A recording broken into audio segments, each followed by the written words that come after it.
feliz nessa conferência, né, nesse momento tão especial para todos os líderes dessa região do Distrito 11. Marcos Alves convidou, temos uma história, uma caminhada.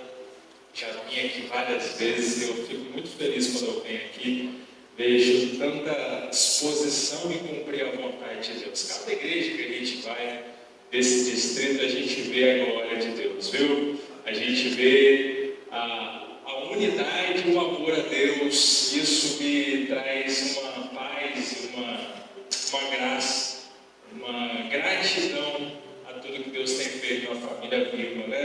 É tão lindo a gente ir em tantos lugares, em tantas igrejas nossas e ver, às vezes pela primeira vez vai num lugar e ver o amor. É espiritual, não tem explicação que nos une, né? Vamos ficar de pé? Quero apresentar a minha esposa também, está aqui comigo, a pastora Dani, né? E tenho, que para quem não me conhece, né, tenho 3 filhos, sou pastor da família Viva, já tenho uma caminhada aí desde os meus 19 anos, né? A gente assumiu a nação TIM. Desde então, Deus tem me levado em lugares que eu nem imaginava tão cedo assim. Eu imaginava porque eu sonhava em ser pastor, né? Mas não tão cedo e da forma que foi. Então, sempre Deus tem me surpreendido. Sou filho do bispo Zerias, então sempre tive essa cobrança ao mesmo tempo, não dele, né? Mas de mim mesmo. E essa vontade em obrar. Por um momento da minha vida eu desisti, né? Já contei algumas vezes um pouquinho, testemunho aqui, acolá, porque é muita coisa, mas Deus sempre me trouxe o chamado. Feche seus olhos, eu quero orar.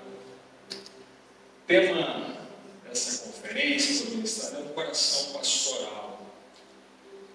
O coração pastoral é um desafio, um bom desafio, mas é um desafio. Nós temos um modelo perfeito, que é Jesus Cristo. O modelo de um bom pastor, um pastor que foi aprovado pelo Pai, um pastor humilde, um pastor que amava, um pastor que deu a sua própria vida. Então é um desafio muito grande. Meu Deus, nós estamos aqui nessa tarde. Muito obrigado por cada líder deste lugar. Pai, como nós somos gratos, como os líderes são tão importantes para nós, principalmente para o Senhor.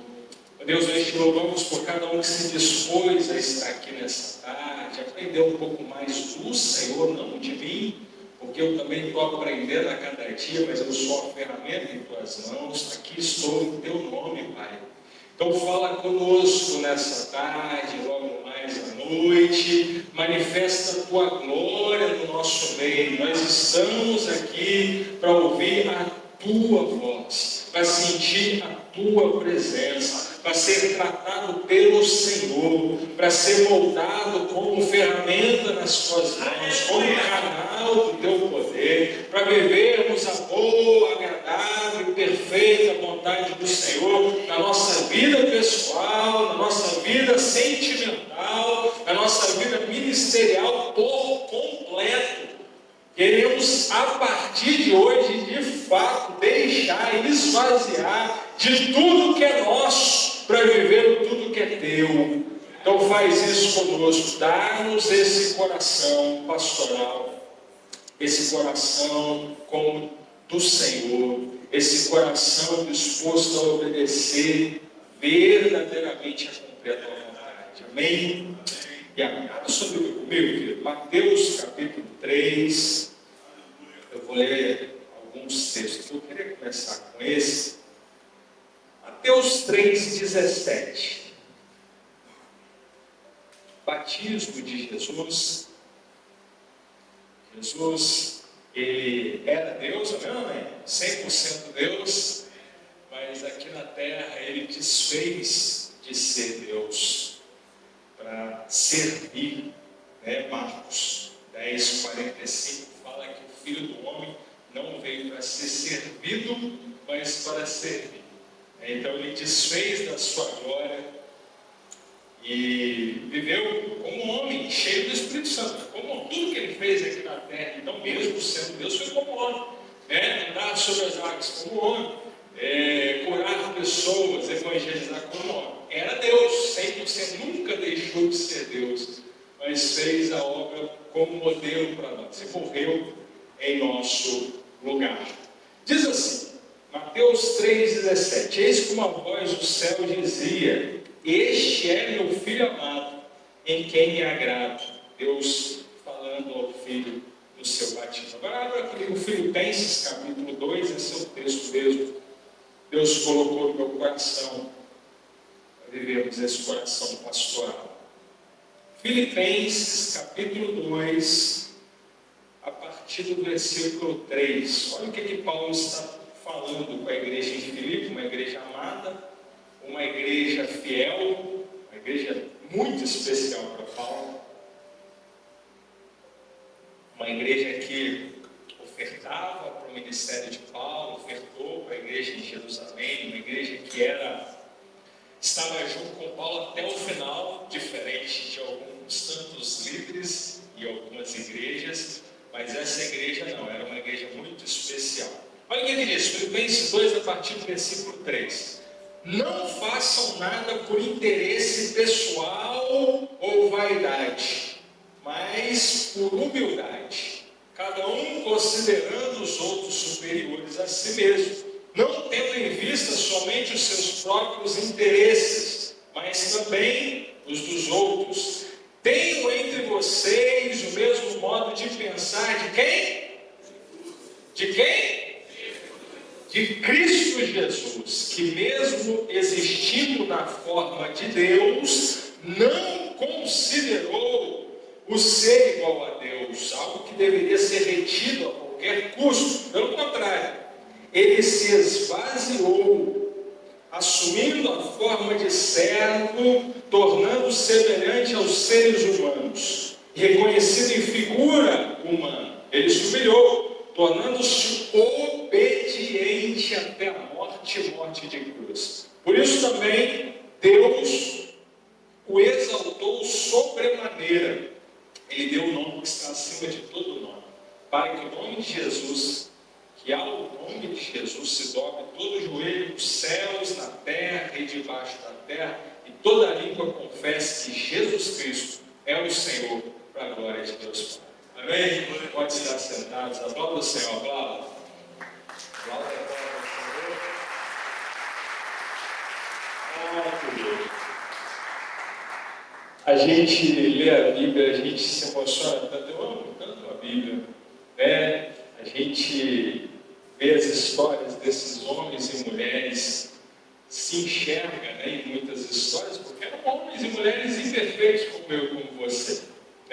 Um chamado como eu e como você. Alguns chamados na Bíblia, infelizmente, não se tornaram escolhidos, pois muitos são chamados e pouco escolhidos. Alguns perderam no meio do caminho, alguns desistiram depois que venceram tantas coisas, alguns foram tão usados por Deus, mas em algum momento, por algum motivo, se acovardou e deixou a prioridade em Deus, como Saul, que foi cheio do Espírito Santo, foi escolhido por Deus e terminou sendo endemoniado, atormentado por demônios e se suicidando.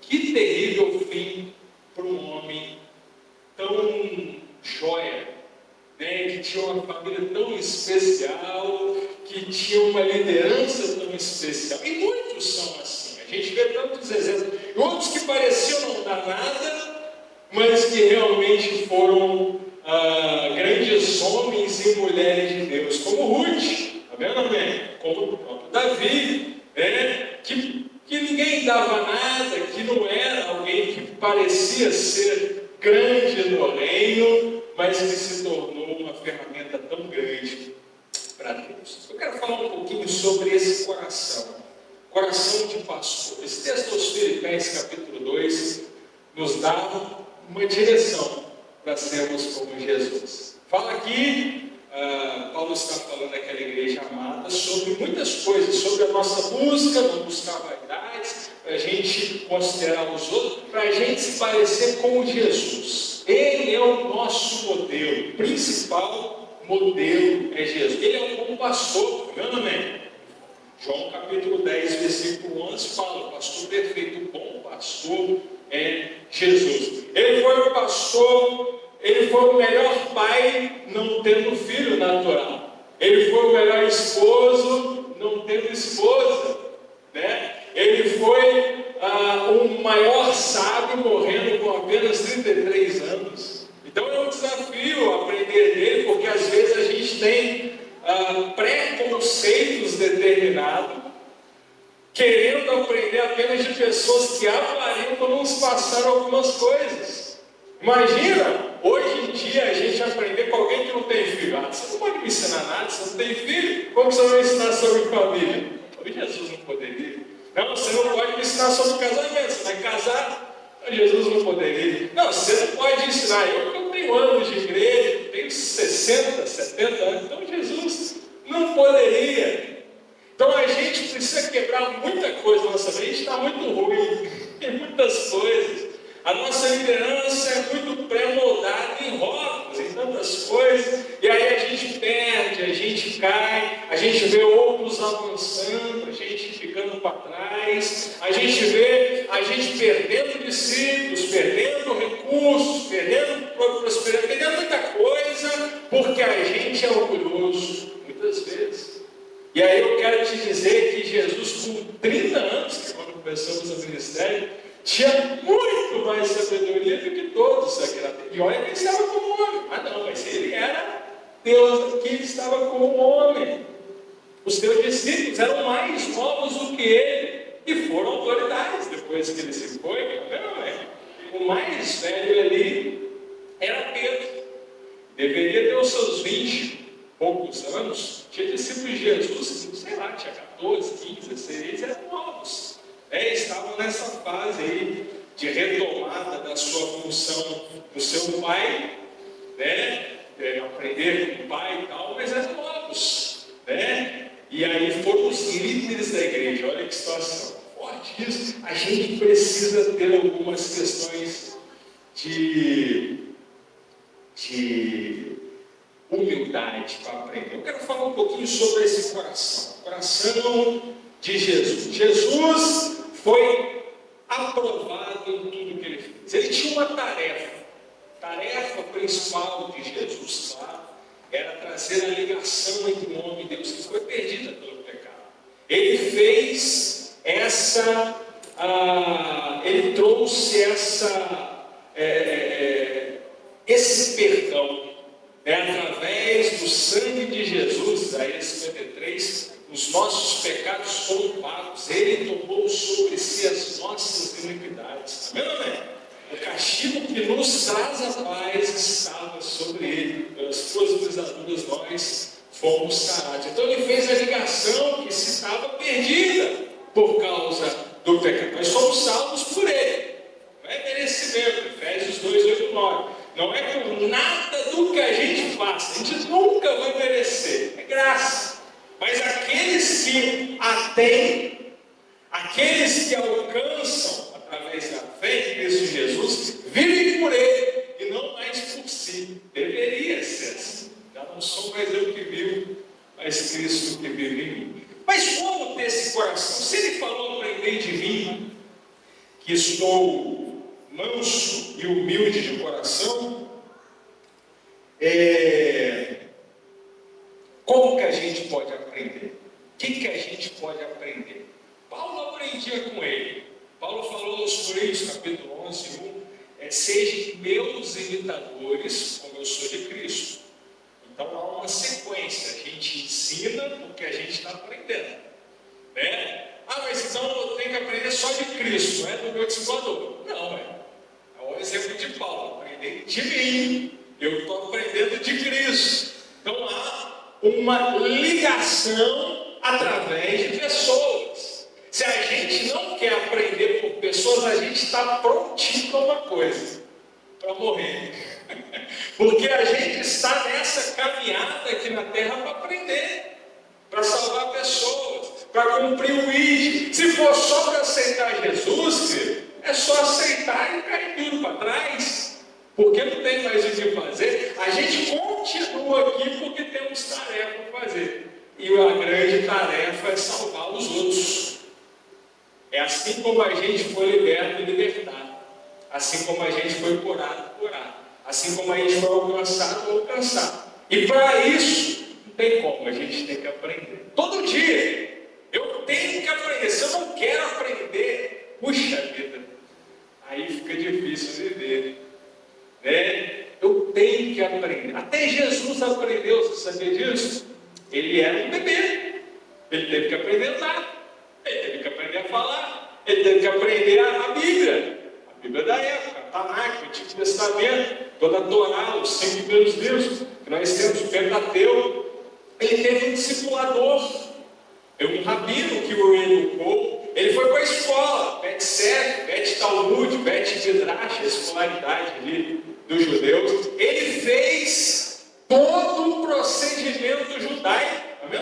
Ele fala: eu vivi a lei, eu não saí nada do que era justo, como um bom cidadão judeu. Ele fez tudo da forma mais correta. Tanto é que ele começou a obrar com 30 anos, que era quando o rabino começava a obrar, a partir dos 30 anos, assim como o seu primo também, João Batista, aos 30 anos, começou 6 meses antes dele, porque era 6 meses mais velho do que ele. Então seguiram de fato essas tradições também, a religião da época. E aí vem tanto pregador de internet falar que não existe reunião, religião, igreja, não precisa ir. Oh, Jesus seguiu a religião, Jesus foi discipulado por um discipulador, ele era rabino, para ser rabino ele tinha que ser discípulo de outro rabino. Jesus pregou no templo, Jesus ofertou no templo, Jesus, é claro que não era a religião que dominava a vida dele, era Deus, mas ele viveu a religião, viveu o discipulado, aquelas questões todas. A gente tem que tomar cuidado com o que a gente escuta tanto por aí. E aí ele fala, Mateus 11:29, aprendei de mim, que sou manso e humilde de coração, e vocês acharão descanso da sua alma. O que a gente pode aprender com Jesus? Tudo, né? A resposta rápida, tudo. A forma de viver, de buscar a Deus, de orar, de falar, tudo nos ensina. Mas o que aprender para ter esse coração de discipulador, esse coração de pastoreio? O que é o pastor, querido? Pastor é o que foi consagrado pastor? Não. Pastor não é tão somente vir aqui, receber um óleo sobre a sua cabeça e ter uma unção. É maravilhoso ter a unção, mas a unção é de fato uma comprovação de algo que já existe. O pastor é aquele que alimenta, é aquele que sara a ovelha, é aquele que cura, é aquele que está junto, não é aquele que vive atrás de ovelha, não. Jesus não fazia isso, amém? Jesus até ele era muito prático, muito rápido. Ele curava como uma mulher samaritana ali, João capítulo 4, papum, curou, mostrou o erro, falou o que ela estava fazendo, os 5 anos que ela teve, aquele que não era, curou e enviou. Muito prático, né? E não teve medo de enviar, não teve medo de dar responsabilidade, como Gadareno lá também, curou, libertou, agora prega que não vai comigo não, você tem uma tarefa aqui. E como os discípulos, então Jesus era prático, não ficava o tempo todo com as pessoas assim. Agora, com aqueles que eram os seus discípulos, aí é outra história. E com aqueles que não queriam ele verdadeiramente, ele até tratava duramente. João capítulo 6, ele trata muito duro os discípulos aí. Vocês estão atrás de mim por causa de peixe e pão. Vocês não me querem, não. E aí ele fala fortemente: quem não comer do meu corpo, beber do meu sangue, não tem parte comigo. Vocês comeram o maná, e ele começa a dar uma aula forte aí. E muitos começam a deixar ele. Ele trata duro também. Amor não é sinônimo de fazer tudo pelo outro. Né? Amor é, de fato, querer ver o outro melhorar e crescer. E muitas vezes é preciso correção para isso acontecer também. Mas vamos lá. Vamos continuar. A última oração que está na Bíblia, né, escrita, de Jesus ao Pai, João capítulo 17, um dos momentos mais difíceis de Jesus ali, está orando ao Pai. E o que ele pede? Pede que os discípulos fossem um, como ele e ele com Deus, como ele era com Deus. Que os discípulos fossem um, que eles fossem realmente como ele foi, para que o mundo conheça que Deus o havia enviado. Então é sério esse negócio. A responsabilidade de parecermos com Jesus é uma ordem, não é um pedido. Tá, pastor Mateus, mas como fazer? Primeira coisa eu quero perguntar. O pastor Carlinhos falou bastante coisa que eu peguei no finalzinho. Mas o que tem enchido o seu coração? Ele falou um pouquinho sobre essa questão de colocar na balança. O que tem enchido o seu coração? Colocar se vale ou não a pena? Nós somos muito racionais, né? O sucesso através de frutos é bom. A gente vê a árvore pelos frutos. Mas qual é o fruto que traz sucesso e qual não traz? Às vezes a gente não sabe. Por que eu estou falando isso? O exemplo de José, por exemplo. José parecia que estava dando tudo errado, mas estava tudo certo do jeito que Deus queria. Né? Tem pessoas, por exemplo, tem várias histórias, eu até falei na live essa semana no Instagram. Kimball, ninguém ouviu falar, talvez você ouviu, mas dificilmente, né? Um professor de escola dominical falou que Jesus converteu uma pessoa, Muti, aí esse é mais conhecido, evangelista, vendedor de sapato, mas nem também é o grande avivalista assim. Mas aí Muti começou a converteu outra pessoa, fez um grande avivamento em Chicago, num evento de beisebol, veio bastante pessoas, e uma pessoa se converteu nesse evento. Tempos depois, muito tempo depois, quem se converteu nesse evento? Billy Graham. Então, às vezes, aí você conhece Billy Graham, o grande avivalista do século passado, grande pregador de multidões. Olha só, talvez aquele professor Kimball da escola dominical possa ter, e ele nem viu a conversão de Billy Graham, ele possa ter pensado na sua vida: poxa, meu ministério não tem sucesso. Não sei como foi ao certo a vida do ministério dele. Mas se ele me disse, pela salvação de uma pessoa, talvez ele falaria que não tem sucesso. Mas essa pessoa, através dessa pessoa, ele alcançou alguém e salvou milhões de pessoas. Você está entendendo? Então, às vezes, a nossa medição de sucesso, claro, é através dos frutos, mas é errado. Porque é pelo que a gente vê e não pelo que Deus quer. O que é sucesso então, pastor Mateus? Fazer o que Deus quer. O maior sucesso para todos nós é cumprir a vontade de Deus. Davi teve muito sucesso, é fato ver, segundo o coração de Deus, mas ele não pôde construir o templo. Deus direcionou que seria o seu filho Salomão. Salomão não teve tantas vitórias como Davi, foi um homem fantástico também, mais sábio que Davi, mais rico, não foi um homem de guerra.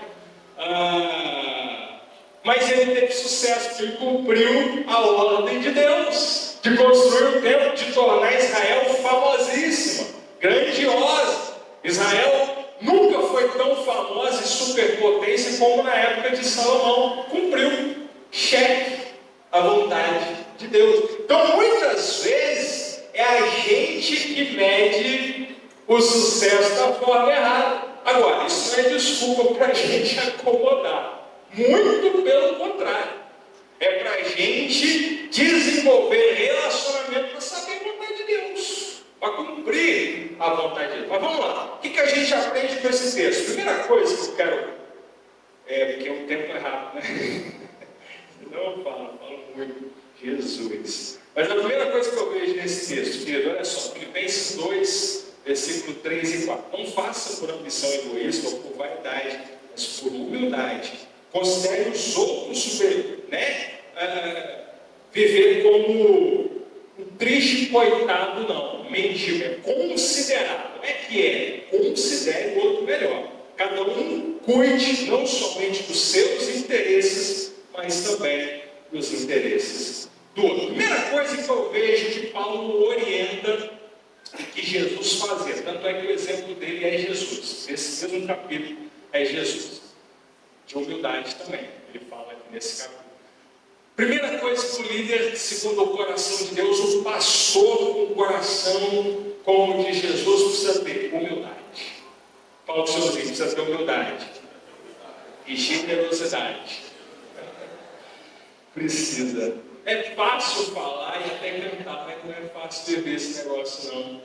Por quê? Porque o homem, ele é ambicioso. Ele quer crescer e não tem erro querer crescer, certo? Deus colocou essa vontade de crescer. Nós temos da parte de Deus o Espírito que foi nos colocado, nós somos semelhantes a Deus, nós desenvolvemos liderança, alvos, e tudo isso vem de Deus, é uma parte que Ele colocou em nós. O problema é deixar isso nos dominar. O problema é sair da direção de Deus, de Jesus. O problema é a gente querer a glória, buscar a glória que é de Deus. Aí é um problemão. E aí eu vejo que Jesus é o melhor exemplo, porque ele assumia a liderança, meu amém? Assumia ou não? Assumia. Aprendei de mim, eu sou manso. Eu imagino alguém falar que é humilde. Parece muito orgulho, né? Você viu alguém falando, eu sou muito humilde. Esse cara é orgulhoso. Parece. Mas Jesus falou, aprendi de mim que sou manso e humilde. E não era orgulho, era verdade. Você falar a verdade não é orgulho. A forma que fala faz diferença. Eu falo, eu estou aqui em nome de Deus, eu tenho uma palavra para você. Eu amo a Bíblia, estudo, posso passar conhecimento. Eu tenho dificuldade com isso. É um negócio que eu tenho que quebrar. Mas eu posso, eu tenho, eu sei tudo? Não sei. Mas eu posso te ensinar. Está vendo, amém? Você pode ensinar alguém. Pode, querido. Você deve. É que coisa, você deve. Nós somos canais do Evangelho de Cristo. E sabe um falso orgulho que está no nosso meio? Muitas vezes a gente fala, não, eu não posso, porque eu não tenho capacidade. Eu não vou pregar, que ainda não estou pronto. Eu não vou liderar um GC, não vou liderar mais do que um, porque eu não estou ainda nessa fase. Você sabia que isso é orgulho? Parece humildade, mas é um orgulho fantasiado de humildade, travestido de humildade. E quando você fala, eu não estou pronto, eu não sei, eu não posso, você está falando com a própria boca que é você que vai fazer alguma coisa. Se eu não estou pronto é porque eu vou fazer. Eu não ainda tenho capacidade. Quando você entende que é Deus que faz, querido, não tem mais essa desculpa. Porque se é Ele que faz, eu vou, mesmo não sabendo, mesmo não sendo, eu sendo pequeno, porque não é eu, é Ele, é na força dele. Então, de certa forma, eu falar que eu não posso, é orgulho. Quando eu falo, Deus, é eu que vou fazer, eu não estou pronto. Quando eu falo, não, eu sou fraco, eu não sei, eu sou pequeno, mas eu vou porque é o Senhor que faz através da minha vida. É verdade. Você está entendendo? Então tem muitos disfarces do orgulho que a gente coloca, né? E aí eu vejo que Jesus assumia, e pode olhar para mim, eu tenho algo para oferecer para você, o que você quer? Se eu quero ver, eu quero andar, então vai, a sua fé te curou, a sua fé te salvou. Ele assumia responsabilidade, e não era orgulho, porque ele podia, e você pode também. Agora, você achar que é na sua força, que é na sua capacidade, aí é um problema também. Aí é um grande problema. Porque a Bíblia fala, Tiago 4,6, que Deus se opõe ao orgulhoso. Imagina ter Deus como adversário. Eita, já está derrotado por Jesus Cristo. Amém? O anticristo, 1 Tessalonicenses 5, fala que Jesus vai vencer o anticristo com o sopro da sua boca. Então não é o nosso nome agora. Ir contra Deus, aí é um problema.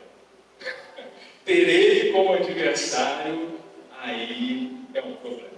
Então, cuidado com o orgulho. Fala para os seus, cuidado com o orgulho.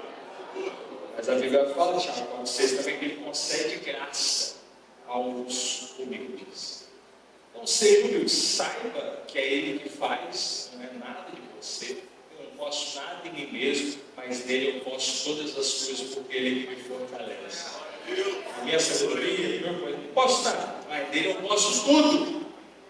De mim não posso nada, dele eu posso tudo. Então é um desafio muito grande viver essas verdades.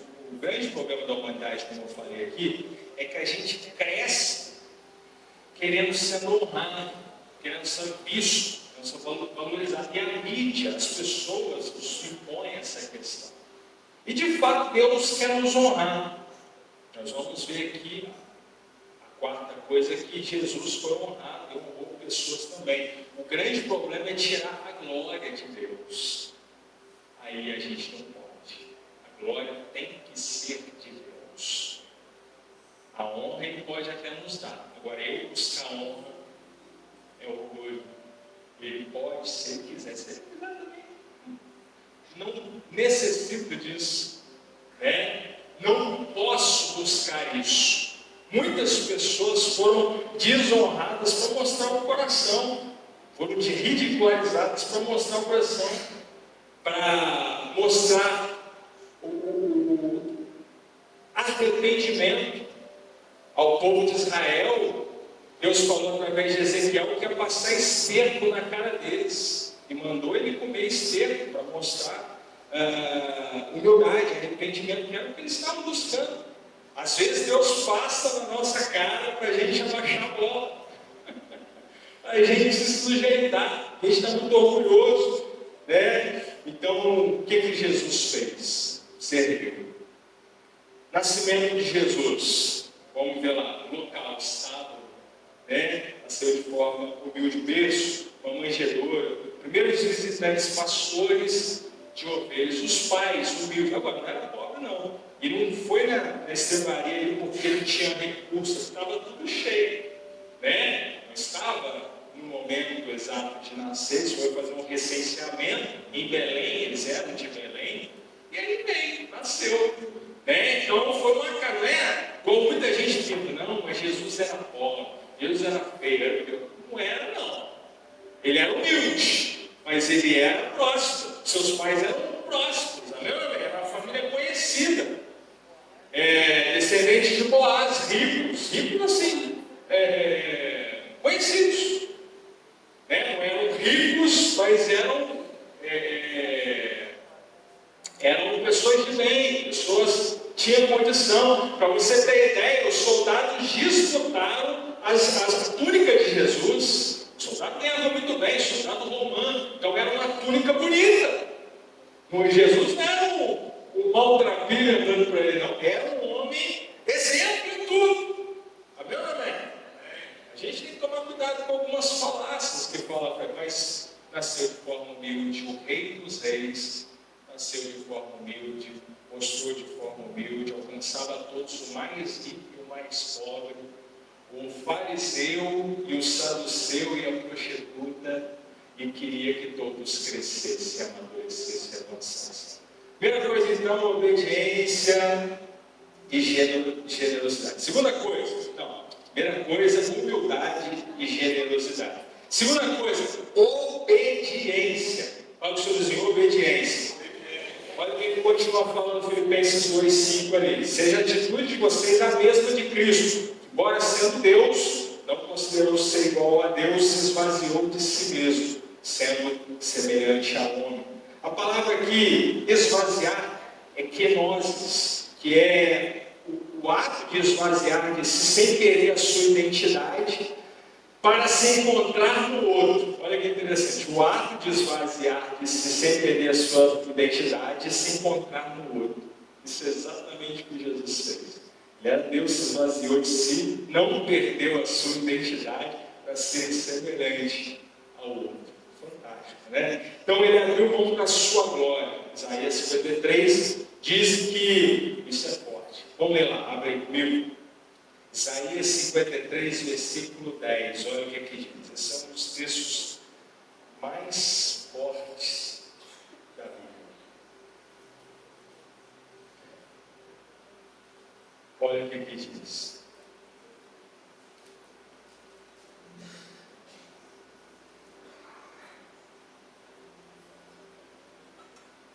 Todavia, ao Senhor agradou esmagá-lo. Nossa, Deus se agradou esmagá-lo, fazendo sofrer, quando der a sua alma como oferta pelos pecados, verá a sua posteridade e prolongará os seus dias e a vontade do Senhor prosperará nas suas mãos. Ele verá o fruto do seu trabalho, o trabalho da sua alma, e ficará satisfeito. Meu servo, justo, seu conhecimento justificará a muitos, não a todos, a muitos, aqueles que ele tem, que o querem, que há um compromisso, porque a iniquidade deles levará sobre si. Muito forte. Foi do agrado do Pai esmagá-lo. Como assim? Deus ficou feliz da morte de Cristo? Não. Não é felicidade como contentamento, mas sim felicidade com satisfação. Deus quis, foi a vontade do Pai para que todos fossem perdoados. Jesus não tem nenhum problema com, como que fala, né? Falta do Pai. Ele sabe quem ele é. Carência de atenção do Pai. Ele sabe que o Pai o ama. Mateus capítulo 3, nós lemos aqui no início, né? Versículo 17 mostra exatamente isso. O Pai apontando para Jesus, falando: este é meu filho amado, em quem tenho prazer. Então, Deus não estava triste porque o Pai escondeu a sua face. Quando ele grita na cruz, Deus meu, por que me desamparaste? Não é falta de atenção do Pai, é porque ele estava com os nossos pecados. Ele não queria passar o cálice porque estava com medo de morrer, igual muitas vezes a gente pensa.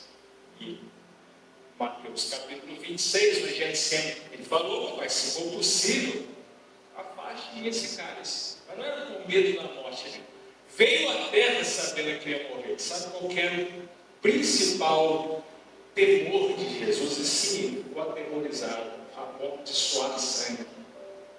Ficou ali numa angústia terrível, emocional, espiritual, carnal. Mas não foi o fato de morrer. Você sabe por que ele ficou daquela forma? Foi o fato de não estar com o Pai. Porque ele assumiria os nossos pecados. Naquele momento ele seria um pecador. Não por causa dos pecados dele, por causa dos nossos pecados. Naquele momento ele seria maldito. Naquele momento ele estaria fedendo. Naquele momento o Pai ia se afastar dele, porque ele estava como um pecador. E isso atemorizava Jesus. Não estar no Pai, ele nunca tinha vivido um negócio desse. Não ter a presença do Pai, não ter a atenção do Pai, não ter a proteção do Pai, o amor do Pai, ele tinha, claro. Mas a unidade ele nunca havia, não tinha. E isso fez ele ficar num estado de muita tristeza. E aí fala: Senhor, se possível, se tiver outra forma, não sei como é isso, mas contudo, seja feita a tua vontade, não. Forte. Segunda coisa, será que você tem obedecido à vontade de Deus? Mas obedecido mesmo, quando ela não é o que você quer. Porque é fácil obedecer quando ele fala assim. Agora, obedecer quando ele fala não é difícil. E muitos personagens da Bíblia viveram isso. Não é porque era Jesus. Mas Jesus, poxa vida. Abraão fez a mesma coisa. Sai da tua terra, me dá, sacrifica o seu filho, o seu único filho. Tinha Ismael, mas era o filho da promessa, filho da sua esposa. E ele obedeceu. Deus proverá. Mas se Deus não prover, eu vou cumprir. Davi a mesma coisa, né? Quando ele cai com Batseba, ele clama, ele chora, ele jejua, ele fica dias chorando e clamando. E aí, para que Deus tenha misericórdia, ele que errou, ele fala isso, e ele clama uma misericórdia, mas aí quando o filho nasce, morre, veio a justiça de Deus. Aí o que ele faz? A Bíblia fala que ele levanta, toma banho, vai para o templo adorar primeiro, volta e come. As pessoas não entendem nada. Isso é obediência no nível hard. É um nível extremo. É um nível de entender que é Deus que manda. E adorar a Deus pelo não. Porque antes de comer ele foi adorar. Aí é difícil. Quando Deus fala não, quando Deus fala não. Nós batemos muita boca com Deus. E aí a gente perde muito. Mas Jesus, o grande exemplo, obedeceu até a morte. E morte de cruz. Terceira coisa, viver a palavra. Jesus vivia, Jesus era a palavra. João capítulo 1, versículo 1. O verbo era Deus, o verbo estava com Deus. No princípio era o verbo estava com Deus, o verbo era Deus, o verbo era palavra. Ele é a própria palavra. A Bíblia não é um livro, é uma pessoa, é Jesus Cristo. E aí eu quero te dizer, será que você é uma palavra? O próprio Jesus fala, João 5,39, examinai as Escrituras, porque vos cuidais que nela tem vida eterna, e ela testifica de mim. E tem vários textos que nos mostram essa questão da palavra. Jesus venceu o diabo, eu não vou ler agora por causa do tempo, mas está lá, Mateus 4, só você ver lá, na palavra. O diabo sabe a palavra também, se és o filho de Deus. E ele questiona a nossa filiação o tempo todo, viu?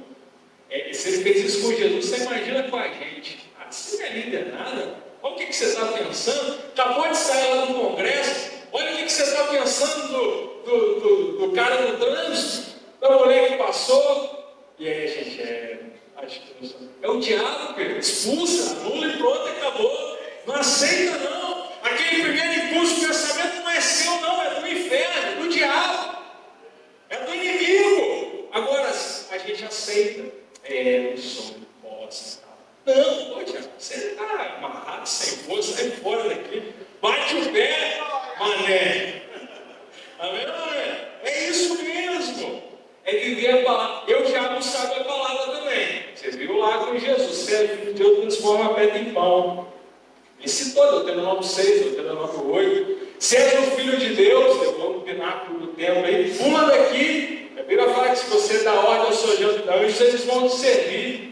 O que Jesus fala? Que só de pão verá o homem, mas toda palavra que sai da boca de Deus, não tentarás o Senhor teu Deus, se és o filho de Deus. Não, aí ele falou, ele levou num monte muito alto, mostrou as riquezas, falou, tudo isso estarei se prostrando e me adorares. Ele falou, só a Deus prostrarais, só ele adorarás. Mete o pé. Aí expulsou. Na palavra, ele venceu o diabo. Não é que a gente vai decorar toda a gente não vai. Mas amar a palavra a gente precisa. A palavra é a nossa espada, meu amém? Efésios 6, versículo 17, espada da armadura de Deus lá é a palavra. Hebreus capítulo 4, 12 fala que ela é mais cortante do que uma espada de dois gumes, capaz de penetrar e separar alma e espírito juntas e medulas. Amém? A palavra de Deus é viva e eficaz. Fala lá em Hebreus 4, 12. Então, ame a palavra, viva a palavra. Salmo 119, 11 fala, guardei a tua palavra no meu coração para não pecar contra ti. Como que eu vou guardar no meu coração? Tem que ler, tem que amar. Não é decorar, mas é amar. Fala lá, Salmo 119, 105. Lâmpada para os meus pés é a tua palavra e luz para os meus caminhos. Ela é a iluminação do escuro, é o GPS, nosso guia para o que fazer e não fazer. Está tudo aqui, é o nosso manual. Amém, amém? E Jesus sabia a palavra? Ele é a própria palavra. Mas aí, como homem, sabia também. Amava também, citava também, citou os profetas, citou a profecia, citou Jonas, citou a palavra. Venceu o diabo na palavra. Então, é isso. E a quarta e última coisa que eu quero falar. O Pai o honrou. Depois disso tudo. Primeira coisa, humildade. Segunda coisa, obediência e comunhão com o Pai, vem junto, né? Terceira coisa, viver a palavra. E a quarta coisa, ter honra. Aí você gosta. Aí muitas vezes a gente quer aprender com ele, então tem que aprender honra. Deus quer nos honrar, você sabia disso? Tem capítulo da Bíblia, Deus, capítulo 11, que é a galeria da fé, honrando homens e mulheres. Amém, amém? Poxa vida, Deus quer nos honrar. Deus honrou Davi, homem segundo o coração dele. Deus honrou Abraão. Deus honrou Moisés, o pai da lei. Olha que Jesus honra Moisés, honra Abraão. Vocês são filhos de Abraão, não? Vocês são filhos do diabo. Abraão era fiel, vocês não. Vocês não obedecem a palavra, vocês não obedecem a Deus. Honra Abraão, honra Elias, como um grande representante dos profetas. A transfiguração mostra isso, né? A representação da lei como Moisés, a representação dos profetas por Elias, é a representação da graça por Jesus Cristo, que é o mais importante. Tanto que o Pai falou: este é meu filho amado, honre-o, sigam, não os outros. Porque Pedro queria fazer cabaninha entre os outros, não tinha nada a ver. E aí o Pai deu uma chacoalhada no meu dele. Não é isso não, é Jesus que importa, é o Filho. Sigam. Amém ou amém? O que eu quero dizer com isso? Vamos ler aí o finalzinho desse texto, Filipenses capítulo 2, diz assim, ó: por isso, versículo 9, depois de tudo isso, dessa humilhação, dessa amor aos outros, considerar os outros superiores, amar os outros, isso é importante, viu? Muita gente sai da igreja, perde um casamento porque quer ser feliz. Está errado. A gente precisa fazer o outro feliz.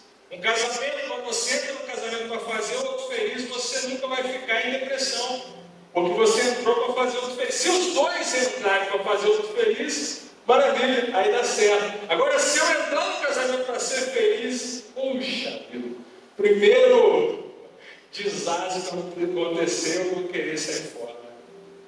Se você entrar na igreja para ser honrado, para ser amado, para ser valorizado, o primeiro erro vai dar ruim. Agora, se você entrar para servir, aí está começando a entrar no eixo de Deus.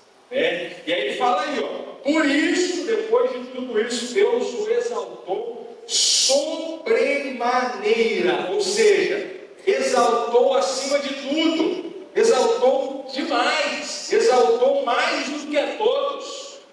Ele deu o nome que está acima de todo nome, todo joelho se dobrará, nos céus, na terra, debaixo da terra. Mateus 28, Jesus também fala: foi-me dado toda a autoridade nos céus, na terra e debaixo da terra. Foi dado por quem? Pelo Pai, pela autoridade do Pai. E Ele tem autoridade em todas as coisas, céus, na terra e debaixo da terra. A última coisa que eu quero falar para vocês nessa tarde é que Deus quer nos honrar. Agora, Ele não quer nos glorificar. A glória é dele. Ele nos valoriza, Ele nos ama. A Bíblia fala, 1 Samuel 2,30. Vamos ler lá, abre rapidinho para a gente. Já estamos terminando, né? Primeiro livro de Samuel, capítulo 2,30. Quando Deus está tratando aí Ofni e Finéias, filhos de Eli, que eram sacerdotes, tinham liderança, mas eram carnais, eram orgulhosos, eram mentirosos e não eram santos separados, como o próprio Samuel. E aí Deus fala o seguinte: porque honrarei aqueles que me honram, porém desprezarei os que me desprezam.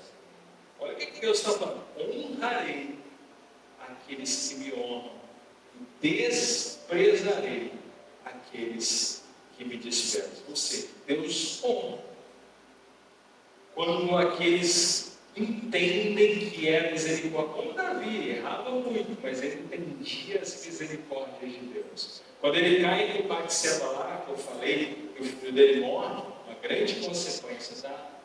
Terrível consequência. Não só isso, aquele pecado trouxe várias consequências. Deus fala para ele: que você fez encoberto, seu filho vai fazer a vista de todos, a espada não sai lá da sua casa. Foi muitas consequências. A gente pensa nisso, que Deus pegou leve. Não se pegou leve nada. Deus foi duro com Davi. A guerra não saiu da sua casa. Aminon violentou a própria irmã. Absalão fez uma guerra quando o próprio pai foi morto nessa guerra. Adonias quis passar o golpe no pai, proclamou ser rei antes do pai morrer. Foi morto Salomão depois. Que casa complicada. Porque houve pecado, houve legalidade, houve brecha. Então teve condenação seríssima na casa dele. Mas algo que Davi entendia é as misericórdias de Deus. Quando ele cai no Batseba, ele escreve o Salmo 51, Salmo de arrependimento sincero, coração quebrantado e contrito, o Senhor não desprezará. O Senhor tem misericórdia. E aí eu quero te dizer que Deus, Ele honra de fato as nossas vidas. Mas a gente precisa verdadeiramente não buscar essa honra. Fazer com o coração quebrantado, arrependido, humilde, como eu falei aqui, e para a glória de Deus. E antes de qualquer coisa buscar o Senhor. Vamos ler lá para terminar Tiago 4, versículo 8. Olha o que diz. Tiago 4, versículo 8 diz assim: cheguem perto de Deus e Ele se chegará a vocês. Limpe as mãos, pecadores. E vocês que estão indecisos, ânimo dobre, algumas versões, purifique o coração. Versículo 10: humilhem-se diante do Senhor e Ele os exaltará. Para mim é um dos versículos mais contraditórios e maravilhosos. Olha só, que doideira. Parece um versículo de humildade e orgulho ao mesmo tempo, né? É um negócio espiritual. Fala o seguinte: cheguem perto de Deus, Ele chegará a vocês. Olha, é uma questão de intimidade. Eu chego, Ele vem. Se eu não for, Ele não vem, então. Tá certo? Não? Já viu aqueles equipamentos que você faz de um lado e vai juntando ao mesmo tempo que mexe de um lado, vem do outro. É mais ou menos assim. É recíproco. Chega perto de Deus, Ele chega perto de nós. Mas tem que limpar o coração pecadores. Tiago chama as pessoas ali de pecadores, e para ter intimidade tem que se arrepender. Purifique o seu coração. E aí ele fala o versículo 10: humilhe-se, tá joia? Arrependimento. Humilhe-se diante de Deus. E o que Ele faz? Ele exalta. Oh, que loucura! Que maravilhoso! Eu vou me humilhar, quebrantar, rasgar o meu coração, arrepender, deixar de ter ânimo duro, deixar de ser indeciso. Uma hora eu quero, uma hora eu não quero, uma hora eu sou chamado, uma hora eu não sou. Para com isso! Acabou esse negócio, eu sou e pronto. Agora, se eu conseguir viver dessa forma, nessa humilhação, o Senhor vai me exaltar. Que coisa maravilhosa! Se eu conseguir me humilhar, como Davi fazia, como tantos, né? Ele quer nos exaltar, se for para a glória dele. Porque se for para nós, aí a gente arruma para a cabeça. Aí a gente arruma o problema. Eu pedi para no seu lugar, eu quero orar por você. Esse é o coração do pastor. É fácil? Não vou mentir com você, não é não? Mas é maravilhoso, tem jeito. A maravilhosa notícia é que tem jeito. Eu vivo isso de todo o coração. Eu erro muito, falho muito, mas eu vivo as misericórdias do Senhor todo santo dia.